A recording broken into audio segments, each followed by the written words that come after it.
Have you ever felt completely stuck, like the world is moving on without you? That was me, Maya. I used to be a writer. Words were my world, my escape, my everything. I'd spend hours weaving stories, creating characters that felt more real than the people around me. My first book was a surprise success, and for a while, I was on top of the world. But then, silence. The words just stopped coming. It started slowly. A sentence here, a paragraph there. I'd stare at a blank page for hours. The cursor blinking at me, mocking me. The pressure to write a second book, to be brilliant again, was crushing.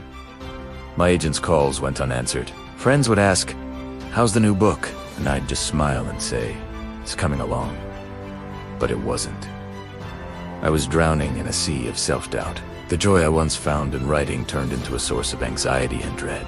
My apartment, once my creative sanctuary, started to feel like a prison. The books on my shelves seemed to accuse me, reminding me of the writer I used to be. One rainy Tuesday, I hit my lowest point. I was sitting in my usual spot, laptop open to that same blank document. I hadn't written a single meaningful word in months. I felt like a fraud. I closed the laptop, the click echoing in the quiet room. "I'm done," I whispered to myself. "I can't do this anymore." I decided to give up on writing completely. The thought was both terrifying and, in a strange way, a relief. No more pressure, no more blank pages. Just nothing. I started packing my writing things into a box. My favorite notebooks, pens, research materials, a framed picture from my first book launch. Each item felt like a tiny piece of my heart that I was putting away for good. As I was clearing my desk, I found an old, dusty box tucked away in the back. I didn't even remember what was inside. Curiosity got the better of me, so I opened it. It was filled with letters from my grandmother. My grandmother was my biggest cheerleader. She passed away just before my first book was published. She never got to hold it in her hands. I pulled out a handful of her letters, her familiar, elegant handwriting filling the pages. I spent the next hour reading them, a mix of nostalgia and sadness washing over me. Her words were always so full of warmth, wisdom, and an unshakable faith. Then, tucked at the very bottom of the box, I found a small, unopened envelope. On the front, in her shaky script, it said, "For when you feel lost." My heart skipped a beat. It was like she knew. My hands trembled as I opened it. Inside was a single piece of paper. It wasn't a long letter, just a few sentences. It read, "My dearest Maya, if you are reading this, it means you've lost your way. Remember that even in the darkest night, the stars are still shining. You just have to look up. Your gift is not yours to keep, but to share. Have faith, not just in yourself, but in the path laid out for you. I believe in you, always." I read it again and again, tears streaming down my face. It was a message from the past, a whisper from someone who loved me unconditionally. "Look up." The words echoed in my mind. For the first time in months, I felt a flicker of something other than despair. It wasn't a lightning bolt of inspiration, but a gentle nudge. Akiet Rias. Her message wasn't about forcing the words to come. It was about faith. It was about trusting that my path was unover just because I could unsee the next step.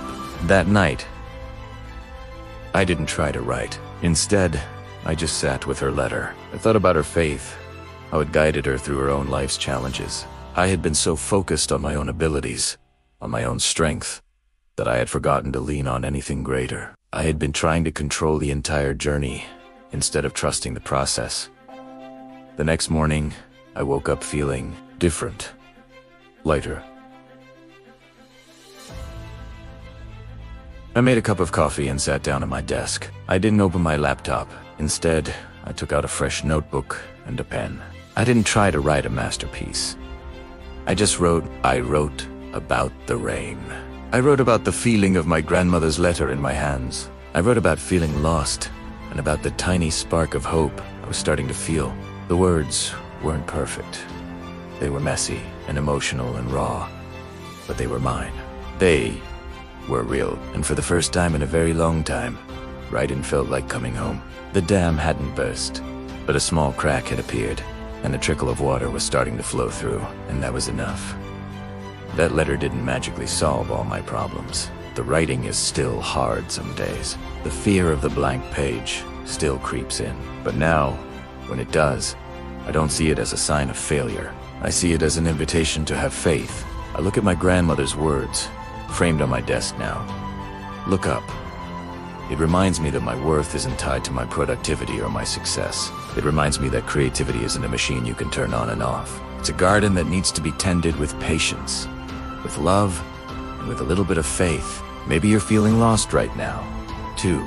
Maybe your blank page isn't a document, but a career path, a relationship, or a personal goal that feels impossible. My grandmother's message is for you, too. Even in the darkest night, the stars are still shining. You just have to remember to look up. Have faith in your journey, even when you can't see the road ahead. Your story isn't over. It's just waiting for the next chapter. Thanks for listening to my story. If you've ever felt this way, I'd love to hear about it in the comments. Don't forget to subscribe for more stories. You are not alone.